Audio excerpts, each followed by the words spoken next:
Et justement, est-ce que c'est le secret, ou peut-être l'un des secrets Malay, pour permettre, en fait, en tout cas pour nous permettre que notre entreprise tienne dans le temps? Parce que ce qui est pour moi, C'est enfin, ce qui est facile, c'est de mettre l'entreprise. Mais le plus difficile, est-ce que c'est enfin, c'est peut-être la faire durer dans le temps et dans l'espace, comme on dit. Tu sais l'erreur que font beaucoup d'entrepreneurs, je vais te dire c'est quoi. C'est-à-dire qu'ils prennent leur entreprise, ils prennent l'argent de l'entreprise, ils considèrent ça comme leur propre argent, alors que cet argent ne leur appartient pas. Tu sais, quand tu crées une entreprise, ça devient, comment t'expliquer, ça appartient maintenant plus à toi, ça appartient à tout le monde. Tu peux être le PDG, mais ça ne t'appartient plus parce que tu as des employés qui sont en contrat de CDI. Donc, l'argent que tu fais sur l'entreprise, ça ne t'appartient pas. Tu as un salaire, tu te considères comme un salarié de l'entreprise. Chaque fin du mois, tu prends ton salaire. Mais la plupart des entrepreneurs, ils commencent à travailler, ils commencent à faire de l'argent et voilà, ils commencent à flamber. Voilà, ils vont aller acheter une grosse bolide, ils vont aller acheter autre chose. Et ça, ils le font avec l'argent de l'entreprise. Mais du coup, c'est quoi la discipline financière qu'il faut avoir? Bon, moi, je partagerai mon expérience.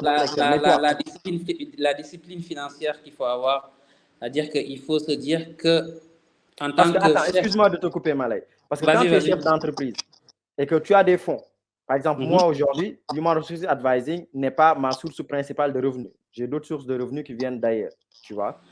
Mais si tu es, par exemple, aujourd'hui, toi, supposons que tu es au Sénégal, MN Pro Compagnie ou quelqu'un d'autre qui a une entreprise, son entreprise est sa seule source de revenus. Tu vois, par exemple, ses charges personnelles, il va les payer grâce, on va dire, aux revenus de son entreprise. Comment tu fais pour pas trop mélanger les genres, ou en tout cas avoir cette vision d'ensemble qui te permet de te dire, bon, je prends tel pourcentage de mes revenus pour vivre, parce qu'il faut vivre aussi. Ah, mais il faut se fixer un salaire. OK. En fonction de ton implication dans l'entreprise, tu te fixes un salaire. Tu te dis que, alors, mon salaire, c'est 500 000.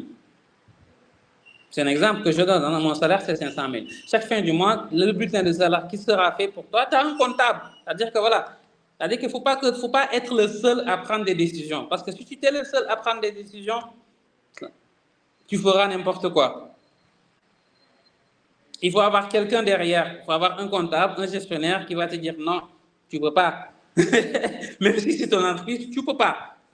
Parce que si tu fais ça, la fin du mois, on ne pourra pas payer les autres charges. Et c'est à toi, en tant que chef d'entreprise, de faire le sacrifice qu'il faut. Donc, tu te fixes un salaire. Comme en France, nous, on avait un salaire.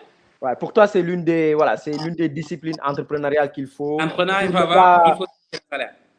D'accord. Mais Malay, c'est difficile, hein? C'est très difficile, hein? Parce que, voilà, et déjà, ce qu'il faudrait déjà faire, c'est que ne pas être le seul signataire sur les comptes. Ça, c'est quelque chose qu'il faut faire. En étant PDG quand même, enfin pas PDG, en étant directeur général.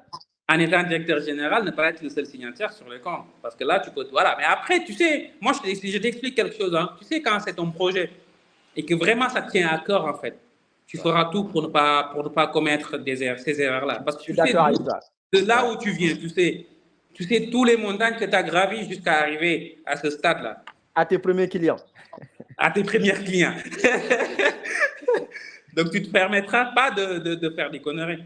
Ouais, je suis d'accord. Tu sais que la moindre erreur, ça va se répercuter sur tout ce que tu as bâti jusque-là. Non, mais ça, je suis à 200% d'accord avec toi. Et je pense qu'il y en a peut-être qui ne réussissent pas parce que voilà, il y a beaucoup de dynamique, tu vois. Et je pense qu'au Sénégal, ce qui n'est pas évident, c'est que quand tu es chef d'entreprise, il y a un environnement social qui est autour de toi auquel il faut fondamentalement se méfier. Il y a beaucoup de tentations auxquelles il faut fondamentalement se méfier. Mais je te rejoins sur un aspect, c'est quand tu disais qu'effectivement, quand bien même que tu gères tes finances, tu vas être extrêmement avare. Moi, je suis extrêmement avare sur les finances de mon entreprise. Et bien sûr. C'est-à-dire que pour que je touche les finances de mon entreprise, il faut vraiment, enfin, en tout cas que les charges concernent directement, on va dire, ou en tout cas les dépenses concernent directement des charges de la boîte. Ou sinon, je me fixe une discipline à un tel niveau. Il suffit que je prenne, par exemple, un café dans un espace coworking je reprends les factures. Tu vois, je demande à avoir les factures et Bien les sûr. enregistrer dans ma comptabilité. Bien sûr.